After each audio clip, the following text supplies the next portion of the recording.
everyone. Today I am going to explain determination of iron in hematite.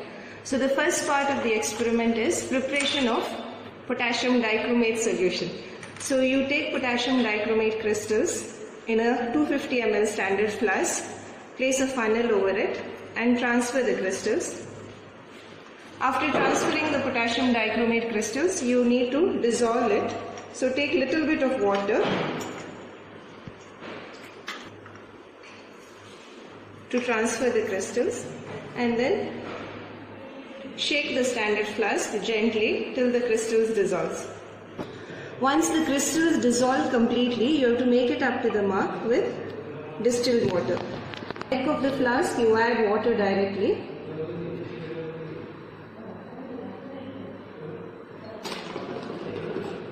Then take distilled water in a beaker and with the help of a dropper, make it up to the mark.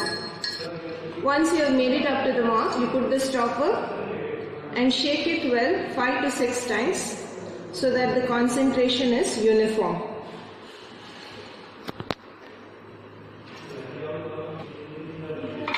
Then take a clean burette, rinse the burette with tap water as well as distilled water, and then you need to rinse it once with potassium dichromate solution.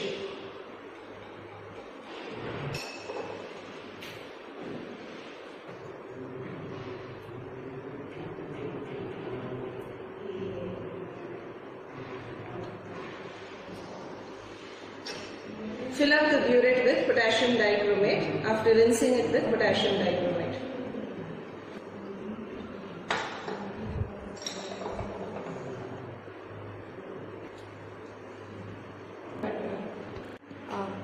The next step of the experiment is you have to pipette out 25 ml of hematite solution into a clean conical flask. So transfer accurately 25 ml of hematite solution into a clean conical flask. And to this 25 ml of hematite solution, you need to add 1/4 test tube of concentrated HCl.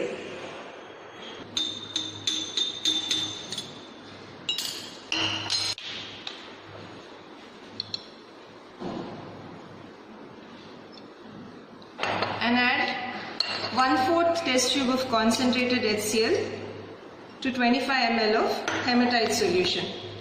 Now keep this for heating. Wait till the solution boils. When the solution starts boiling, you have to remove it from the hot plate with the help of a paper holder. To the hot solution, you need to add stannous chloride. Stannous chloride is a reducing agent. It reduces the ferric ions to ferrous state. So add stannous chloride dropwise till the solution becomes colorless. Keep adding stannous chloride till it becomes colorless.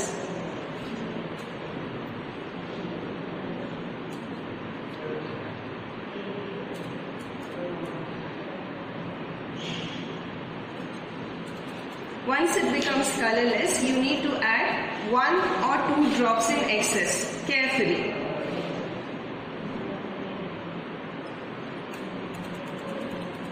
The solution needs to be cooled down completely to room temperature.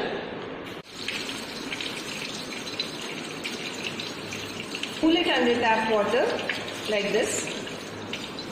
See that the tap water doesn't enter the conical flask while cooling.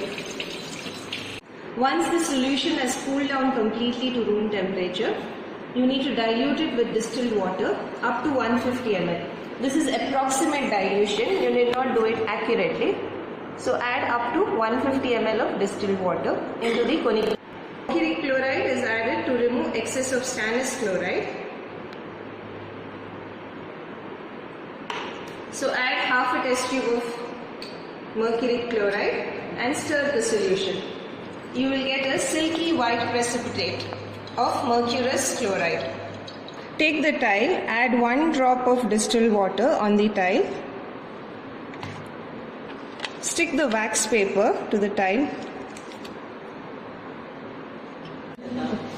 The wax paper won't fall off.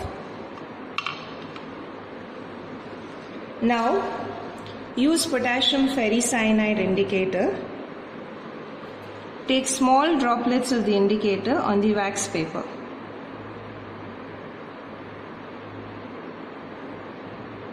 Titration, you have to ensure that in a clean beaker you need to take distilled water along with the glass rod, and on the white tile there should be a wax paper with the potassium ferricyanide indicator.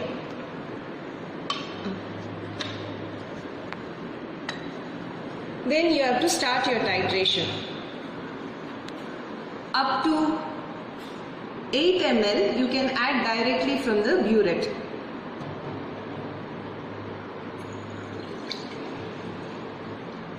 Then you need to check whether end point has reached or not. To do that, you need to take the glass rod, dip it in the conical flask and touch it against the indicator droplet. Then place the glass rod back into the beaker containing distilled water. Here we have got green color. Green color indicates that the ferrous ions are still present in the solution. If ferrous ions are completely converted into ferric ions, you won't be getting this green color. So that is the end point. So the end point is there shouldn't be any green color observed. So you need to continue with the titration. So you add approximately another 0.5 ml after that and test it against the indicator droplet by dipping the glass rod into the conical flask and touching it against the indicator droplet. If green color is still observed, that means you need to continue doing the same process. That is, you add another 0.5 ml.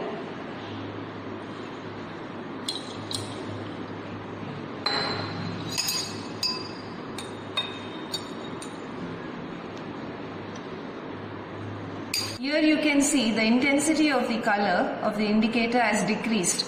So you have to be very careful from this point. You have to carefully add 1 or 2 drops at a time of the titrant into the conical flask and check immediately. I am adding carefully 1 drop.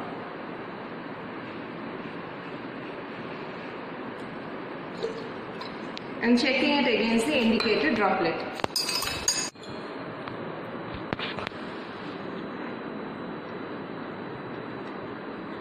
See, this indicator droplet is not showing any green color tinge. That means the end point has reached. No blue or green color is observed. So the end point of the titration has reached. This is the end point.